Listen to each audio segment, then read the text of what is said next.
So I have a theory about how healthy, aligned, community-centered Virgo energy played a huge role in helping ancient Egypt, or Kemet, blossom. But before we begin, I'm Jada, and I go by Jada Water, and I talk about metaphysical or cosmological concepts. I'm not an expert or the authority on anything. I like to think of myself as a philosopher in the way that Pythagoras coined the term.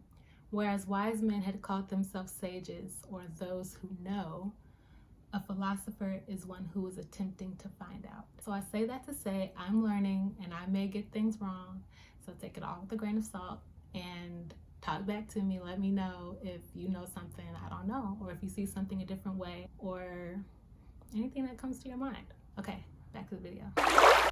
So I've been saying for a while that no serious analysis of ancient Egypt as the crown jewel of civilization is complete, useful, or even honest without first looking at the context within which it emerged, aka its environment. The richness and consistency of the Nile River is what allowed civilization to flourish the way it did there, period.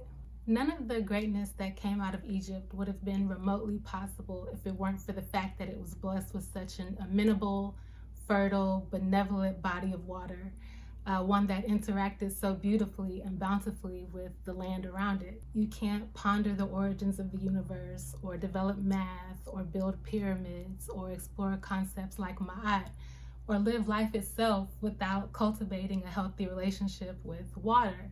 Molefi Asante wrote about it in his book, The Egyptian Philosophers, Ancient African Voices from Imhotep to Akhenaten. Egypt was a mighty country, but it had always relied upon the Nile, he wrote, giving its abundant gifts to the earliest settlers along its banks. He essentially frames the Nile as the source of ancient Egyptian philosophy and the basis upon which the scientific techniques, craftsmanship, and artistry that we still use today were built upon. Although he wrote other river valleys and regions on the continent would become important in the years to come, it was the Nile, above all other rivers, that was to set the tone for African civilization. That is, how African people would approach ways of living together in peace, which is what it's all about. But yeah, from a very broad and big picture sense, the Nile was a huge benefic, and water was understood to be the source of life and fertility.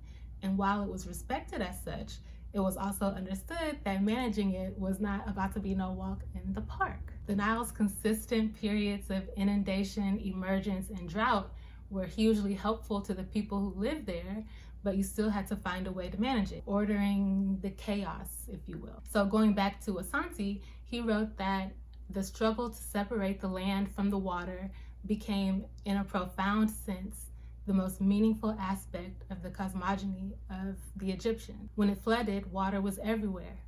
They had only to look about them and see that what mattered to humans was the managing of water. And so, eventually, they had people who served as measurement experts who monitored the height of the river. And that's where our archetypal Virgo energy comes in. These measurement experts were the first people to provide detailed information on the rising of floodwaters.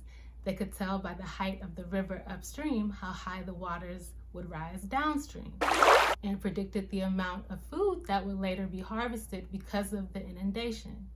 Everything depended on the precision of the experts.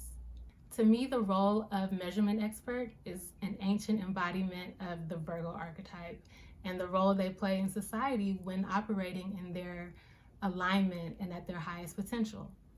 I mean, just from that job description alone, we see so much of the nature of this Mercury-ruled earth sign. Because it is an earthy sign, it is more associated with dryness. It's got that mercurial, research-oriented quality of being okay with doing crucial but behind-the-scenes work, and it has the patience for figuring things out, especially things that are difficult or laborious. And it's often in the realm of specialized skills that aren't super flashy, but kind of keep the world going.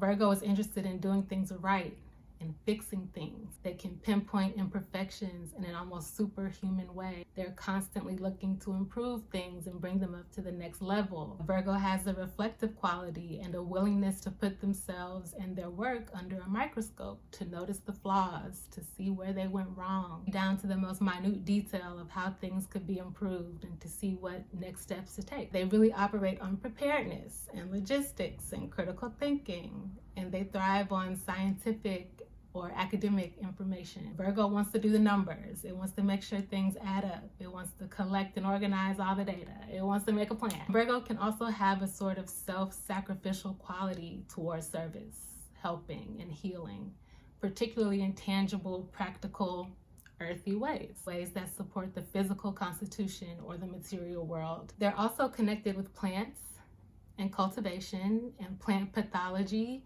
and medicine. So yeah, measurement experts. That's all you, Virgo. And given, like we said earlier, the management of water was of life and death level of importance for people in ancient Egypt. So you can see how the measurement experts could quickly ascend to a level of immense importance and prominence within society. Extending it out from that specific role into the general field of person who brings solutions to life or death situations, you could consider doctors and medical professionals part of this group that embodies archetypal Virgo energy as well. So even though it's more of a humble, not needing the spotlight kind of sign, almost serving as a corrective or a balancing out of the Leo sign that comes before it, Virgo still wants appreciation and some recognition, and can sometimes want or need to be seen as perfect, which gets into the imbalanced, toxic, misaligned manifestation of this energy. They can also whine when things don't go their way, which, if your role is as important as managing the water, and you perhaps threaten to not properly manage the water if you don't have your way, you could see how that could create an atmosphere where people are willing to let you have your way. So I was recently listening to another astrologer who made a sort of offhand remark about Virgo placements that really struck me. She said, anytime you get Virgo prominently placed in a chart, you get a past or prior life connected to being the upper echelon, or what society would consider the upper echelon. Her saying that served to reaffirm how I understand the role this archetype has historically played in society, especially as a person whose South Node is in Virgo. For those who don't know, the South Node in astrology can be seen to symbolize or represent past life or things one has already mastered and needs to move away from, especially in relation to the North Node, which symbolizes or represents the things you're supposed to master and lean into in this life. One of the most important books that I've read about astrology, and one of the most impactful books for my ongoing healing and actualization journey, is Astrology for the Soul by Jan Spiller. She's going to read you for filth. You're going to want to fight her. You will, if you're like me, dramatically throw it in the trash can and then go get it back out the next day and return to it over and over and over again for months.